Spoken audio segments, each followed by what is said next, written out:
Hey, what's up everybody? It's Lids, and we're hopping into a quick match for the Patience is a Virtue seasonal event, and I just wanted to do a little bit of an announcement because, as it turns out, as you guys may have heard, there is some exciting stuff happening in the near future. Next week, we will have a bunch of new reveals. Oh, unfortunately, we ended up with Roach still in our hand there. We had 3 cards we wanted to keep in our deck. Oh well. We will have a new expansion, Black Sun, and a series of reveals every day, a new faction. And, well, I, fortunately and thankfully, will have the opportunity to share with you guys one of the new cards this upcoming Friday, so I'm very much looking forward to getting the chance to do just that. So I will be posting a video for the new card reveal on Friday. I can't give you guys any specific details just yet, so you'll have to wait and see what exactly the card will do, but I'm very excited, looking forward to it a lot. And so, just wanted to give you guys a chance to, give you a little heads up, let you know that is something to be on the lookout for this upcoming Friday, and hope it'll be a card that you guys like. I'm really excited for it because I think, from what I can tell, I'm hopeful that it'll be an exciting thing for everyone to be playing with, because I think the new cards are going to be good stuff, from what I can tell here. Let's see. And so now, of course, we'll pay a little bit closer attention to what we're doing here. I was playing Phoenix for the carryover. Bill and Trent and Mirth will actually destroy their own units, so we'd like to keep that doing its thing. We should probably not go with something like Garrison right about now. But the other thing is that, well, this is a deck that I threw together. It is pretty similar to a previous Scoia'Tael deck that we did. We are not Devotion, but we do have a bunch of cards, as you saw earlier, like Knickers, Roach, which got converted, but also Aelirenn, which when combined with our Deadeye Ambush ability can help us get those cards summoned out from our deck onto the board. As what we'd like to do here, as I said, we're probably trying to keep Bill and Trent and Mirth, so might look for something that's a little bit more of a patient play here. Garrison would probably be the best play if it weren't for that. Kind of hilarious just to boost that up with Garrison and just further emphasize that they shouldn't have done that. We should probably go Sorceress. And since we don't have any of these in our deck, might have even been better to have gone Range Row for the Queen's Guard rather than Shield Maiden. But, oh well. But yeah, so I can, I'll probably end up throwing the link to this deck in the description for this video. Not expecting for it to be, no. No! Oh, we put so much effort into putting this back into our deck, and we sacrificed Roach in order to make sure that Aelirenn stayed there. And then you go and force us to draw into it. How dare you? But yeah, I can put the deck link. I probably won't make a full-blown written guide for it, because this is kind of a quick thing that we're just throwing together here. War Council is tempting. Because the other thing is that we are below 9 provisions, which means that we have the ability to play Ciri Nova, and she is in our starting deck. We'll get the resilience if we were to play her. We also have Golden Necker, and we have a bunch of traps in our deck and a bunch of special cards, so we can get additional value from Golden Necker. So either of those things could be useful here. So that does make War Council tempting if we can get that. Otherwise, Poleaxe Pride is pretty much always a solid play. Wait, what did the... Wait, what? How did Phil and Trent and Mirth destroy Roach? Did they use a stratagem to boost up Roach instead? Maybe that's what they did. Anyways, I was distracted at the time. Yeah, we'll try it out. And we will get Ciri, so I think it's definitely worth it. It's a little bit early to be playing your Resilience units. If you play them this early in the round, then there's usually enough time for your opponent to find a way to get some Purification, but we'll see. It was an opportunity to make sure that we got Ciri out there, so why not at least give it a shot? Okay, whoa, it's the Sneck. Not really sure they're going to have much of an opportunity to make that a thing, although actually, that's going to mess with our Phoenix in all likelihood. Or at least it could. Potentially. Herald's Professional can get rid of Villain Trettenworth, which is something. Visigoda early in a round is pretty awesome, but might... we're partway through the round. It's still certainly an option. Naglfar could give us Eibhear, of course. We have traps in our starting deck. As I said, we might get Knickers, which would be unfortunate, but we'll at least have an option of playing something else. And that's really the only brick. So I think we might go for that. Naglfar might actually be the best option for us. We did not proactively play our leader ability, so we do not have an Elven Deadeye. Oh, wait, no. Malign doesn't get powered up by that. That's the other similar elf. So maybe we do Eibhear here. And I'm thinking we go probably Pitfall Trap is more of a sure thing here. Put it there to give the perception that maybe this is going to boost adjacent units when they pass. There's Roach, or rather Knickers coming out. So yeah, given how they are likely to play some high provision cost cards, since that is kind of what happens by default in this event, they should take a lot of damage here. Dagger's a 10 provision cost card. Unfortunately, they do have a lot of armor, so that is going to reduce the damage a bit. But still, reasonably effective there. And we do not have any duplicate cards in our deck, so Shoop Stay Off does work. And that means that is probably going to be what we play here, right? Technically, the Brute is the highest provision cost card here. So if we don't play him now, it's going to be a bit of a brick on our next turn. But we have enough other cards remaining that we can probably just not play this card at all in round 1 and still be fine. So I think we go this route. And, I mean, we're probably looking for more resilience, right? We did not get it, though, unfortunately. Darn. Okay. We could go the damage route and just make sure that we get rid of Dagger. Might be... or lock him. We might as well destroy him, right? It's a little bit overkill damage. Boost an allied by 4. Yeah, I think we're just guaranteeing that we get rid of Dagger. Hold on. I would like to play you here. Make sure we get rid of you, in case they do get some damage later on. Prevents them from getting him boosted up. As I said, a little bit overkill damage, but he was their most dangerous engine, their only engine, in fact. And I didn't want to play in the range row, because if we had 2 8-powered units in the same row, then if they do get an Igni or something like that, then that does make it much more powerful. Vi. Okay, so that was a 14 provision cost card, which suggests that they are close to bricking much of their hand. That could have been a brick. Could have been a scenario, but Vi is usually a little bit better than that.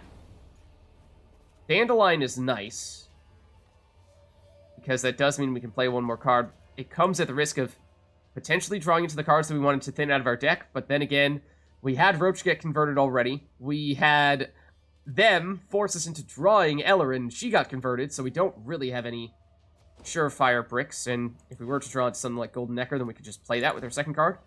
So I think we do that. Are we close to Sabbath? We're 1 away if we play everything in the melee row. So we don't get the Zeal here, and we may not have anything to consume right off the bat anyway. So yeah, we'll go Dandelion. And maybe for that reason we'll go here. I'm not as concerned about the Sabbath. Lane's actually not bad. Sure. Except technically it's 1 less damage because we had to hit their defender. And can't go past all the other ones here, so it's 3 damage in total, whereas melee would have been 4, but I guess we could have gone 4 against Taller, but I wanted to, try to help set up Sabbath in case we did get something like She Who Knows. That's huge. They do not currently have Sabbath, though, even post Knickers. Nor do we right now, but that's about to change. So we will out-resilience them between She Who Knows and Ciri Nova, and they still don't have a way to get the resilience on She Who Knows, although they're quite close. Play basically anything in their range row and they have it. Yeah, there it is. But we have outscored them, and we've out-resilienced them, and they have played 1 more card than us. So, barring an amazing option here, and there's nothing. It's not like we can get another She Who Knows. I think this is probably where we pass.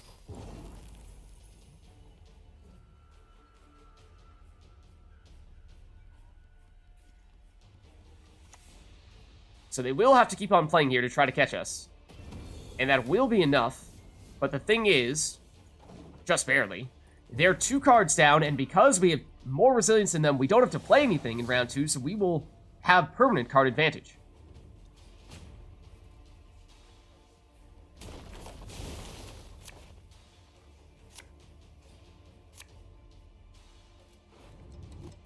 Okay, and so we actually can use Saskia Commander, is the other thing that this deck is set up to do. She's not in our starting deck because she costs 13 provisions, so she would brick Ciri and Golden Necker. But if we are to get a random Saskia Commander, that does work. So maybe we put her back into our deck, and we see if we find a way to tutor her out. Other than that, Zoltan is a 13, which is probably a little bit higher than we're looking for here, because he's going to brick pretty soon. And although Miner is low, if we don't play it early, he'll have some time to develop. So it's probably fine. Oh, and yeah, I forgot we have Phoenix for carryover as well, which means we technically do want to at least take 1 turn here to get that. Then again, maybe that's not necessary. They really did not want to play, because we have more points on the board than they do.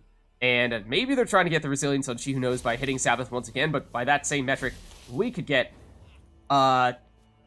Sabbath pretty quickly and easily. Out of curiosity, Magic Compass. Might be a way to get Saskia Commander. Then again, at this point in time, we have only Elven Swordmaster and Dol Blathanna Archer remaining in terms of bronze Scoia'Tael units in our deck, so it's kind of too little too late for Saskia at this point, I think. In which case, it probably is worth going for Ratcatcheress, because if we do this, that gets us to 27, so we're already on Sabbath, and yeah, we should probably flip the Phoenix as well, because this might be the last turn we take here, because we can force them to play another card to catch up to us. We will get at least the 10 carryover here, and if we keep on playing, we might risk getting... I mean, I guess it's in round 3, not the end of the world if Ratcatcheress carries over rather than She Who Knows. But they are in serious trouble. Smart to go after Ratcatcheress. We are still on Sabbath, though. And we are still ahead of them. So we could pass here. Oh, no, we can't pass here. They won round 1. Okay. True. We could, however, use Eik to potentially... How dare you? Vernon Roach. What about if we were to Vernon Roach? We get 2 cards from our deck. May end up being Saskia. May end up being Golden Necker. Golden Necker gets a unit and gets a special card. We don't have any artifacts remaining, but I think this is probably still... weren't for you. Eik would be the best play, but I think we go Vernon Roach. We get the Lacerate because of the armor here. I think we do probably Lacerate this row. And there is Golden Necker. There is Saskia Commander. We do have some cards that need to be in the melee row. That was not one of them, but so be it. Okay, so we may just be trying to outscore them in a long round 2 here, which is fine if we're going to out-resilience them, because we are. We are on Sabbath, so She Who Knows will carry over, whereas theirs will not, because they do not have 25 points in a row. We could get even more resilience, but at this point we might as well just save that card for the next round. And we still have 2-card advantage, so everything is looking good for us right now, outside of the fact that we actually only have 2 cards remaining in our deck. So that, okay, we will still have card advantage, but maybe not quite as much as we anticipated.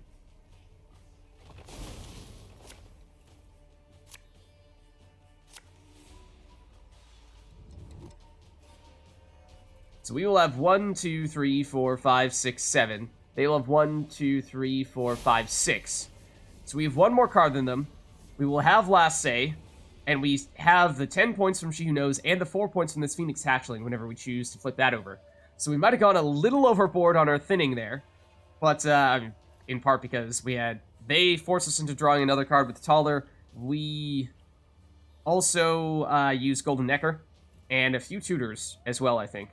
So Scoundrel is tempting, because in this event in particular, given how a lot of cards will increase their provisions, and sometimes people are putting the high provision cost cards back into their deck with their mulligans in between rounds, there may not be any bronze units in their deck right now, so Scoundrel may just be a straight-up 12-point play, which would be pretty sweet if it was. Otherwise, Vi, at 14, if we don't play it now, is going to flip back over into a 4, which will be a bit of a brick.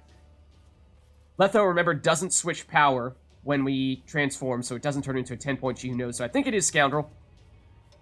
Let's not put it in the range row. Do they have something? They do. It's a 3-point Bruxa.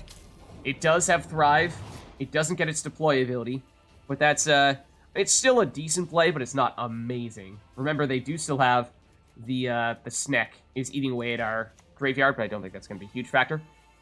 Okay, they have Ratcatcheress. They do not have Sabbath, so if we get damage, this is a good card to target. And we've not played any nature cards. Have we? We have not. So you don't work.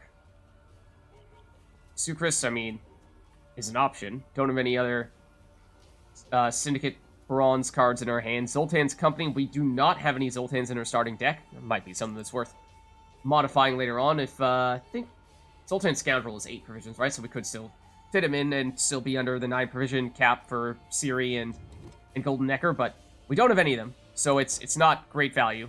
And honestly, the best play might be the Dryad Matron. Despite this being our lowest provision cost card, if we do that, you're going to be 7, 12, 10, 12. Okay, we're going to have a bit of a bottleneck at 12. We're going to have one of these turn into a 13, which is a little bit scary. because that does enter brick territory, but I think given our lead here, we're feeling okay about that. If we just continue to play things in the range row here, then this could actually have been the highest point play out of all of our options here. I think it will be. Vernaseal is a solid point slam and might even get them up. Oh.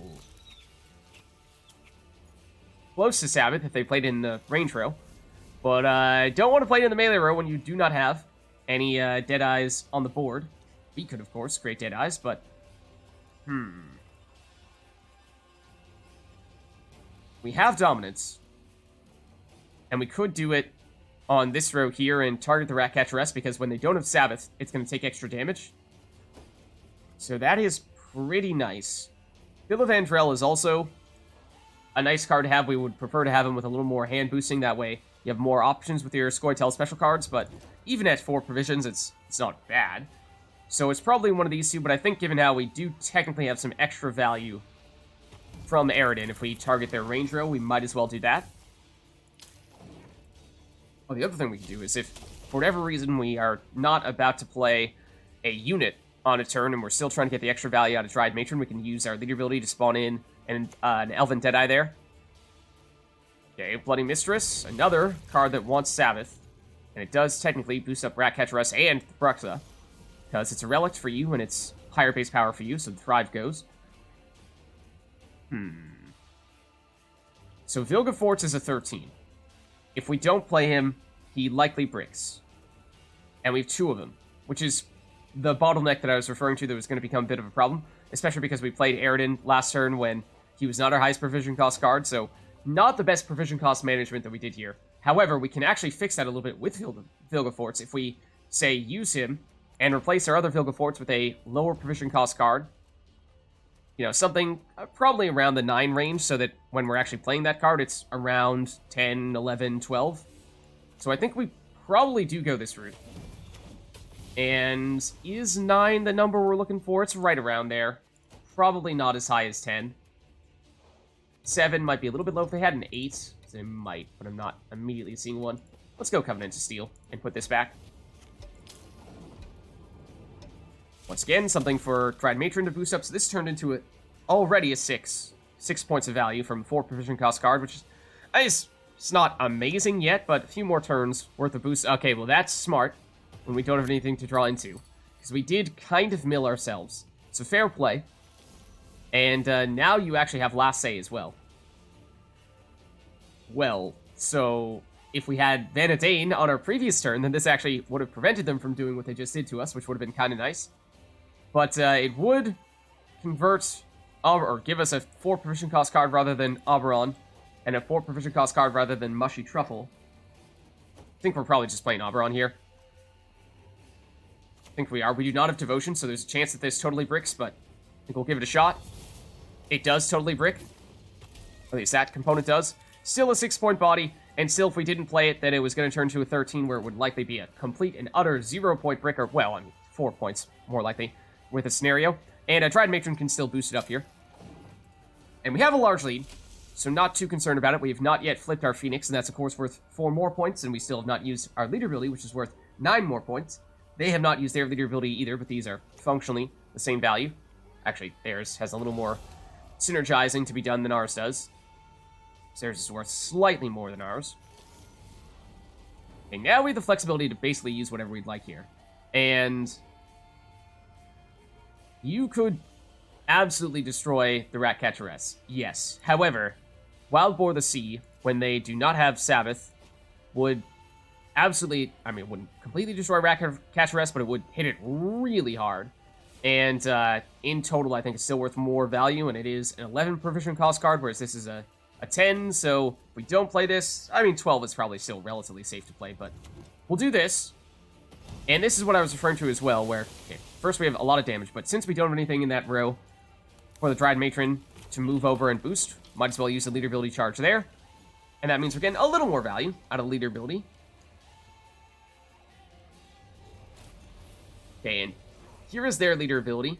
They might be trying to get up to Sabbath. Their melee row might have actually been bigger. Groover. I mean, they do have a dwarf, but it doesn't have armor. Okay, well, so Siggy is not not all that useful for us, but I mean, we'll put him here so that he gets boosted by the Dryad Matron. We get a little bit of coinage, but we... Oh, actually, we do have something to do with that. We do have the Scoundrel. I forgot about that. So, sure. I mean, we are damaging a Thrive unit, which is a little unfortunate, because it's likely that that'll at least get one of those boosts back. We flip you, and then throw out our extra Elven Deadeyes. We'll put them in the melee row here, just to spread out the points a little bit. And we're looking at a pretty big lead here. So, yes, they do have Lacerate. They do have one more card, but I'm feeling pretty confident about what we have here. I don't think it's mathematically possible for them to catch us. And so we'll take the win. There you have it. As I said, I'll post the link to this deck in the description for this video. Mostly just wanted to get the word out that, hey, we are releasing a new card, or revealing a new card, this upcoming Friday for the new Black Sun expansion. And I'm very much looking forward to it. Hope you guys are going to enjoy the card as well. I think you will.